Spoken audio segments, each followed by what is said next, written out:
हाँ जी बेटा, अपना आज का टॉपिक है electrolytic cells and electrolysis. Electrolytic cells and electrolysis. हाँ जी बेटा, जो ये टॉपिक है वो as such examination point of view नाल ज़्यादा इंपॉर्टेंट नहीं है, बट फिर भी तुहानू इन्हां टर्म्स का मीनिंग पता होना चाहिए और इन्हां टर्म्स नाल रिलेटेड कुछ न्यूमैरिकल्स ने, ठीक है। वो न्यूमैरिकल्स कई बार इलैक्ट्रोकैमिस्ट्री पोर्शन दे विच्चों पूछे जाते हैं एग्जाम्स दे विच। तां first we will define what is electrolysis. Electrolysis तो बेटा इहदा इस चीज़ की डेफिनेशन इसके नाम के अंदर ही है। Electro means electricity and lysis means breakup or you can say dissociation or even you can say decomposition। तो जिस दिन आप इलैक्ट्रोकैमिस्ट्री यूनिट स्टार्ट किया सी आप कुछ टर्म्स पढ़िया सी, weak electrolytes, strong electrolytes, but उस तो पहले आप एक टर्म पढ़ी सी इलैक्ट्रोलाइट। तो अगर तुहानू याद होवे what is electrolyte, any substance which undergoes dissociation or decomposition by the passage of electricity through it, उस substance ਨੂੰ ਅਸੀਂ ਕਹਿੰਦੇ ਸੀ electrolyte। ਤਾਂ ਉੱਥੋਂ ਹੀ ਅਸੀਂ define ਕਰਾਂਗੇ electrolysis। it is the process, ਅਸੀਂ word use ਕਰਾਂਗੇ process not substance, sorry, it is the process of decomposition, it is the process of decomposition of an electrolyte on the passage of electricity through it। तो इलैक्ट्रोलिसिस नूं किवें define किया सी, process of decomposition of an electrolyte means जदों किसी electrolyte दे विचों असी electricity नूं पास करदे हां तां वो अपने आयन दे विच ब्रेकअप हो जाता है और उस ब्रेकअप होण नूं उस डीकंपोजिशन दी स्टेट नूं असी की कहने आ electrolysis. But the electrolyte should be in molten state। जो वो इलैक्ट्रोलाइट है वो एक सोल्यूशन दी फॉर्म दे विच होना चाहिए, ना कि सॉलिड दी फॉर्म दे विच, ठीक है। So this is electrolysis, process of decomposition of any electrolyte under the passage of electricity, but the condition is electrolyte should be in the molten state।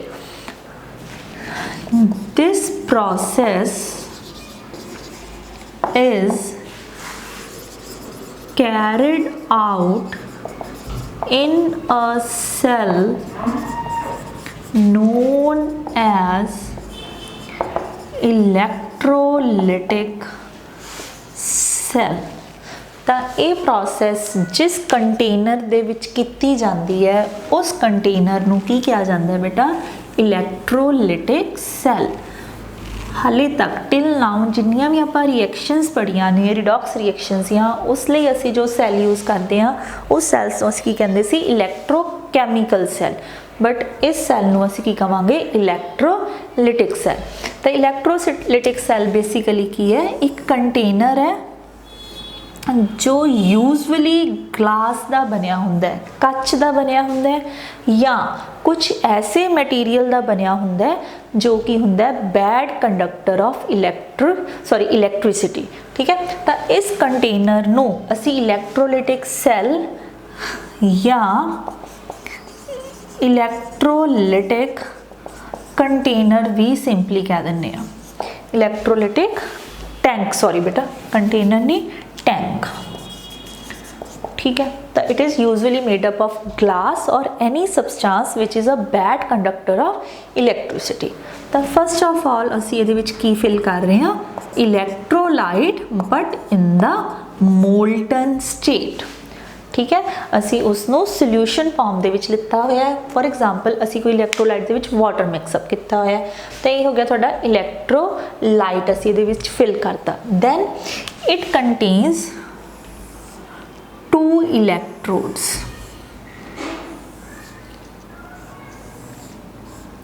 ठीक है, इस विच असी 2 इलैक्ट्रोड्स नूं डिप किया होया है और उन्हां इलैक्ट्रोड्स नूं असी इलैक्ट्रिसिटी के सोर्स के नाल कनैक्ट किया होया। So this is the basic structure of your electrolytic cell और you can say electrolytic tank. तो हुण इहदे विच इलैक्ट्रोलिसिस किद्दां हुंदी है, तो तुहानूं टर्म क्लीयर होगी बेटा। इलैक्ट्रोलिटिक सैल्स की ने, वो वाले सैल्स ने जिन्होंने असी यूज़ करते हैं to carry out the process of electrolysis. तो बेसिकली इलैक्ट्रोलिटिक सैल की है, एक कंटेनर है जो ग्लास या कुछ भी ऐसे सबसटेंस का बनया होया that is bad conductor of electricity. तो नैक्सट असी उहदे विच की फिल किया होया, this is your any electrolyte but in the molten form. ठीक है, सोल्यूशन फॉर्म है, पिघलाया होया असी उसनों उस सॉलिड फॉर्म दे विच नहीं है। फिर उस दे विच असी 2 मैटल दी इलैक्ट्रोड्स लितियां होईयां ने और दोनों इलैक्ट्रोड्स एक एक्सटर्नल सोर्स ऑफ इलैक्ट्रिसिटी दे नाल कनैक्ट कीतियां होईयां ने, इट इज़ अ बैटरी। तो हुण तुसीं इहदे विच देखो, फॉर एग्जाम्पल असी ये जो इलैक्ट्रोलाइट लिता है कि वो किस चीज़ का बनया होया, कॉपर सल्फेट का। तो बेटा जिहड़ियां ये दोनों इलैक्ट्रोड्स ने, ठीक है, जिन्होंने असी मैटैलिक रॉड्स कहने आ, एक्चुअली इन्हों की कहा जाता है इलैक्ट्रोड्स। तो ये भी दोनों किस चीज़ दियाँ बनिया हुई ने, कॉपर दियाँ। जो तुसी इलैक्ट्रोलाइट लिता है वो कॉरस्पॉन्डिंग ही तुसी दोनों की ले रहे हो इलैक्ट्रोड्स। तो जिस इलैक्ट्रोड नूं तुसी पॉजिटिव टर्मिनल नाल कनैक्ट किया, जिहड़ी आ बेटे लंबी लाइन हुंदी है, it denotes positive and small line shows negative terminal. तो इस रॉड नूं मैं पॉजिटिव टर्मिनल नाल जोड़िया है, तो इस रॉड का नाम की है बेटा एनोड। ठीक है, और जिस रॉड नूं असी नैगेटिव टर्मिनल नाल जोड़िया हुआ है that is cathode. A basic difference है between electrochemical and electrolytic cell.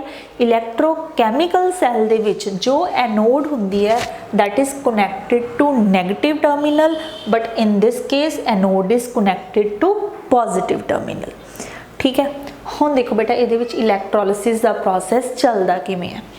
सब तो पहला की हुंदा है, जदों असीं इस दे विच इलैक्ट्रोलाइट फिल करते हैं और उसनों मोल्टन फॉर्म दे विच कन्वर्ट कर लैंदे आ, तो जदों ही उसकी मोल्टन फॉर्म हुंदी है तो जो भी तुहाडा इलैक्ट्रोलाइट है, क्योंकि आपां इस केस दे विच एग्जाम्पल लिती हुई है कॉपर सल्फेट दी, तो ये डीकंपोज हो जाता है अपने आयन्स दे विच। मीनस ये जो पॉजिटिव तो नैगेटिव आयन्स बनने हैं वो बन जाते हैं, बट वो आयन्स कदों बनते हैं, जो तुसी उसनों किहड़ी फॉर्म च लैंदे हो, मोल्टन फॉर्म दे विच। तो हुण जदों असी इसकी मोल्टन फॉर्म लिती है तो इस कंटेनर दे विच की पिया बेटा, copper positive and sulphate negative. ठीक है, हुण असी इन्हां रॉड्स नूं इलैक्ट्रिसिटी का कनैक्शन देता by connecting them to a battery. तो जदों असी इसनूं बैटरी दे नाल कनैक्ट करता तो इस रॉड नूं असी किहदे नाल जोड़िया, पॉजिटिव नाल। मीनस ये की है एनोड ते ये की है कैथोड। तो आपां नूं पता है कि opposite charges attract each other. तो क्योंकि ये रॉड पॉजिटिव है, क्योंकि ये पॉजिटिव नाल जुड़ी हुई है, तो ये वाल किहड़े आयन्स जाणगे बेटा, नैगेटिव। तो नैगेटिव कौन है इन्हां विचों, सल्फेट। तो सल्फेट कित्थे मूव हो जाएगा बेटा, टूवर्ड्स एनोड, तो इत्थे की मूव हो जाएंगे पॉजिटिव साइन, क्योंकि ये नैगेटिव नाल जुड़िया हुआ है।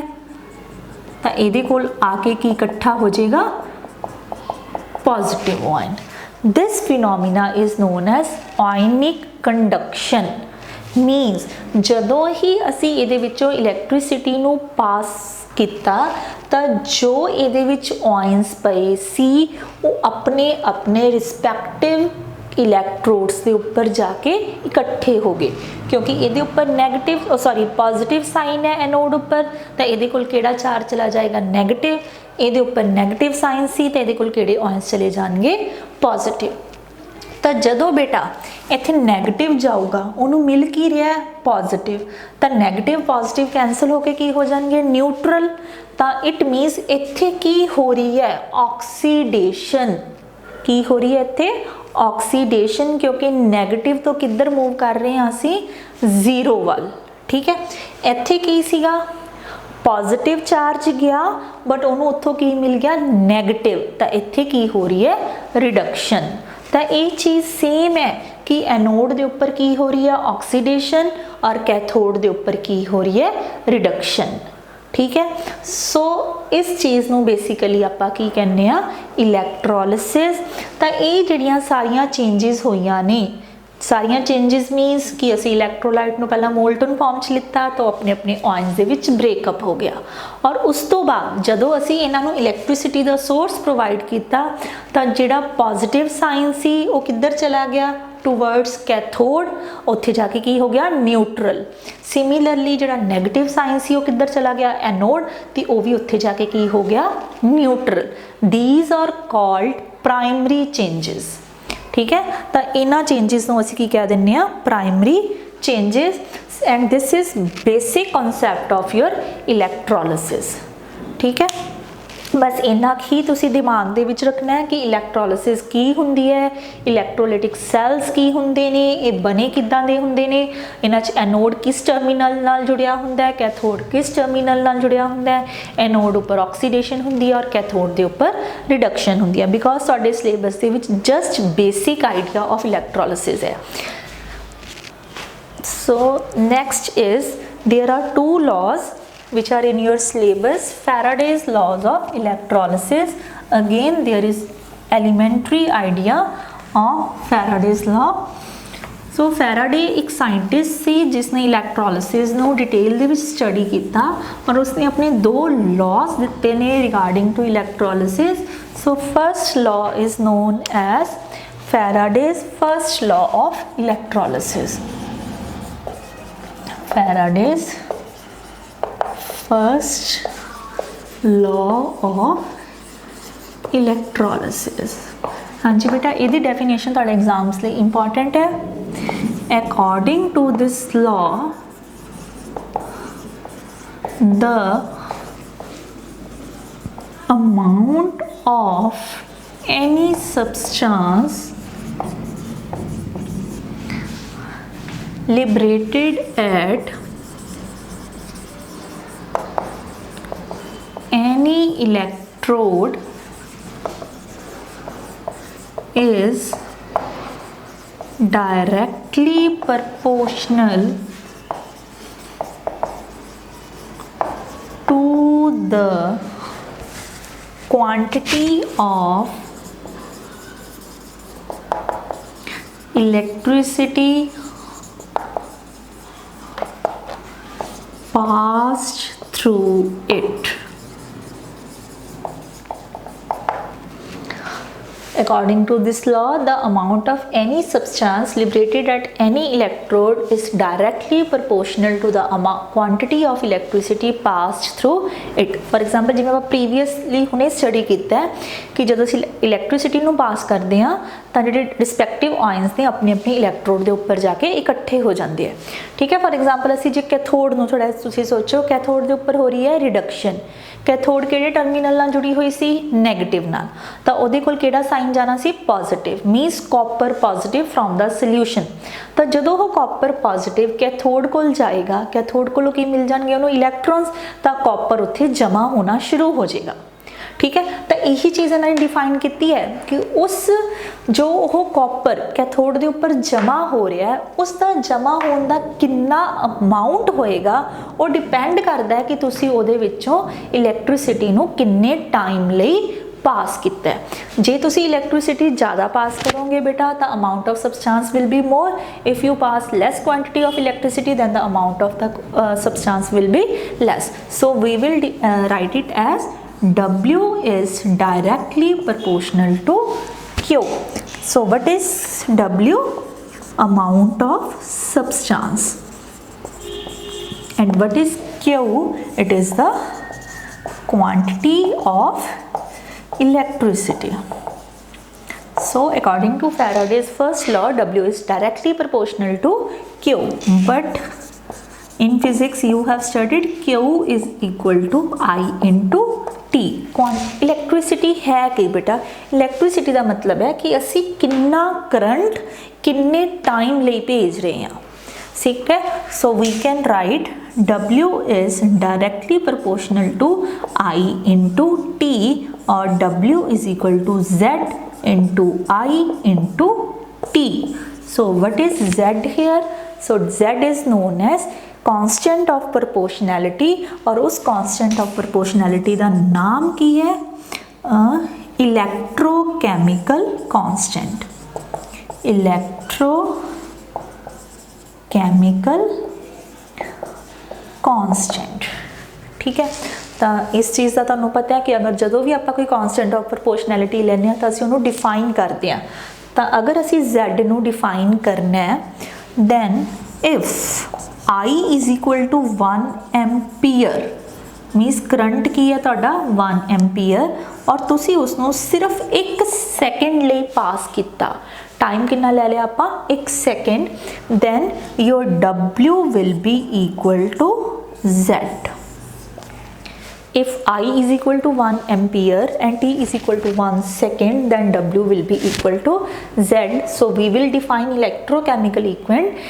It is equal to amount of substance liberated at any electrode when 1 ampere of current is passed for 1 second only.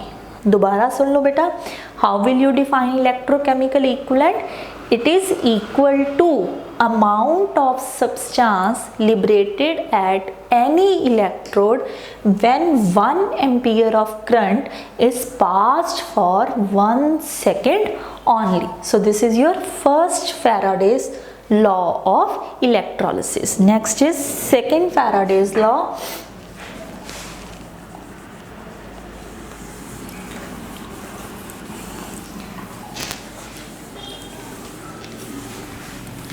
Second Faraday's law की है, when different electrolytes, या दोबारा ही लिख लो, Faraday's second law of electrolysis, when same amount of electricity is passed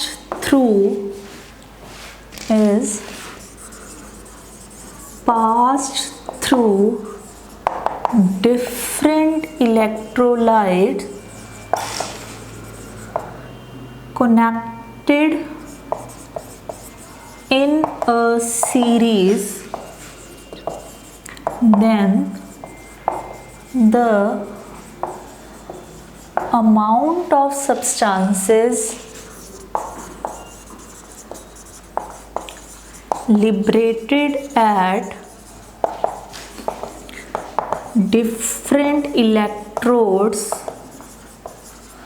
will be proportional to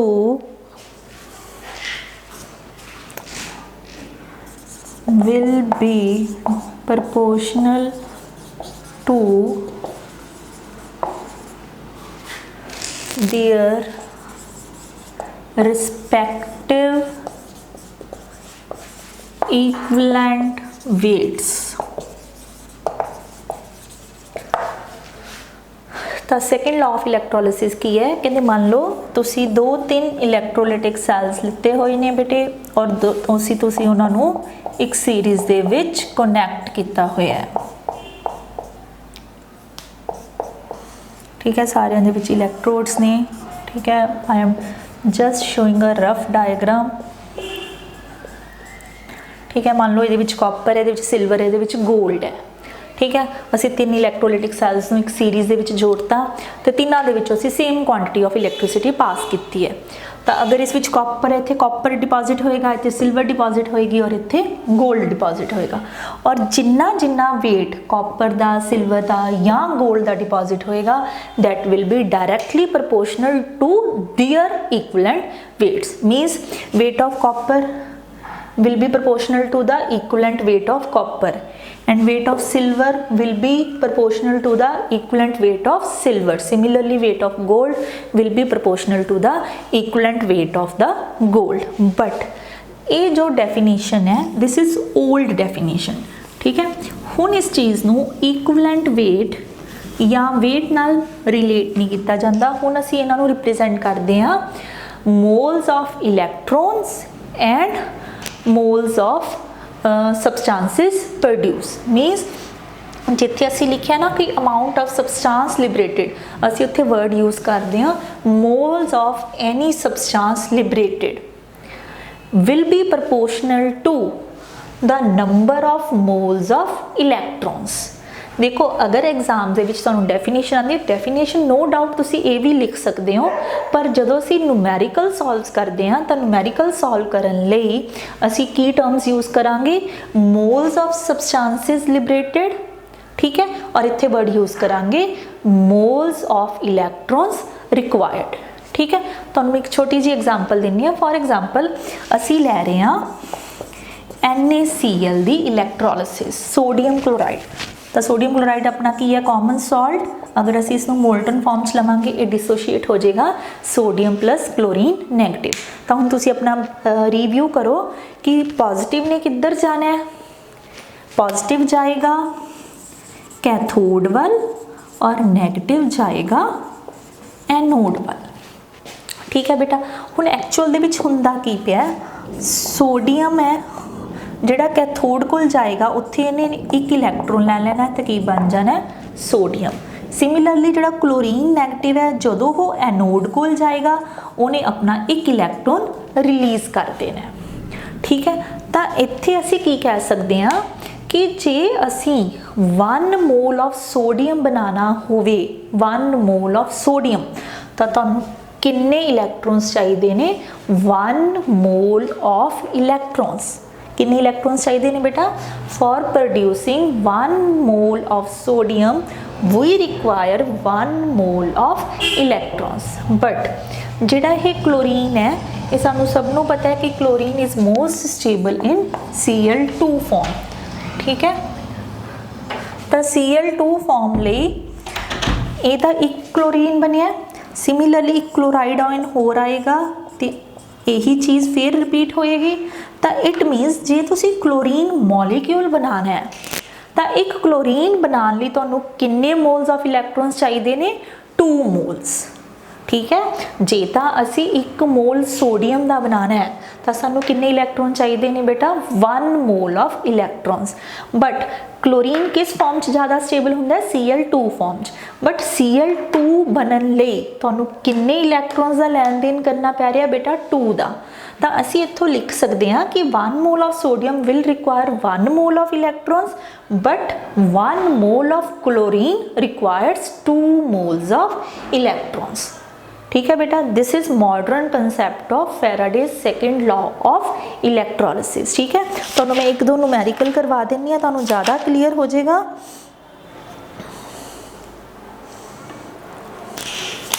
अच्छा बेटा एक तुसी याद रखना है कि 1 मोल ऑफ इलैक्ट्रॉन का मतलब है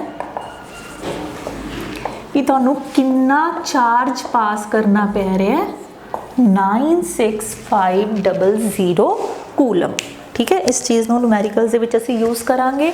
1 मोल ऑफ इस चीज़ को असीं न्यूमेरिकल्स यूज़ करना बेटा, 1 मोल ऑफ इलैक्ट्रॉन का मतलब सानू कितनी इलैक्ट्रिसिटी कितना चार्ज भेजना पै रहा है, 96500। एक मिनट आप इहदा न्यूमेरिकल देखते हैं बेटा। हाँ जी देखो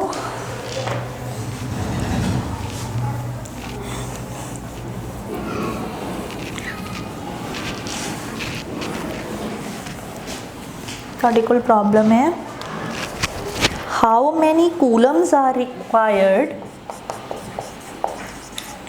how many coulombs are required to deposit 40.5 gram of aluminium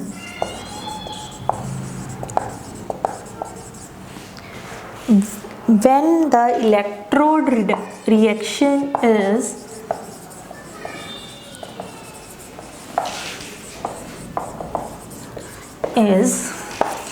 Al3 positive plus 3 electrons changes into aluminium solid। ਤਾਂ ਸਾਡੇ ਕੋਲ क्वेश्चन ਕੀ ਹੈ कि ਤੁਹਾਨੂੰ ਕਿੰਨਾ ਚਾਰਜ ਚਾਹੀਦਾ ਹੈ, ਕਿੰਨੀ ਇਲੈਕਟ੍ਰਿਸਿਟੀ ਪਾਸ ਔਨ ਕਰਨੀ ਚਾਹੀਦੀ ਹੈ ਤਾਂ ਕਿ ਸਾਡੀ ਕੈਥੋਡ ਉੱਪਰ, ਕਿਉਂਕਿ ਬੇਟਾ ਬੇਸਿਕਲੀ ਕੀ ਸ਼ੋ ਕੀਤਾ ਹੋਇਆ ਰਿਡਕਸ਼ਨ, ਤੇ ਰਿਡਕਸ਼ਨ ਕਿੱਥੇ ਹੋਣੀ ਹੈ ਕੈਥੋਡ ਦੇ ਉੱਪਰ, ਤਾਂ ਕਿ ਸਾਡੀ ਕੈਥੋਡ ਦੇ ਉੱਪਰ 40.5 ਗ੍ਰਾਮ ਐਲੂਮੀਨੀਅਮ ਜਮਾ ਹੋ ਜੇ।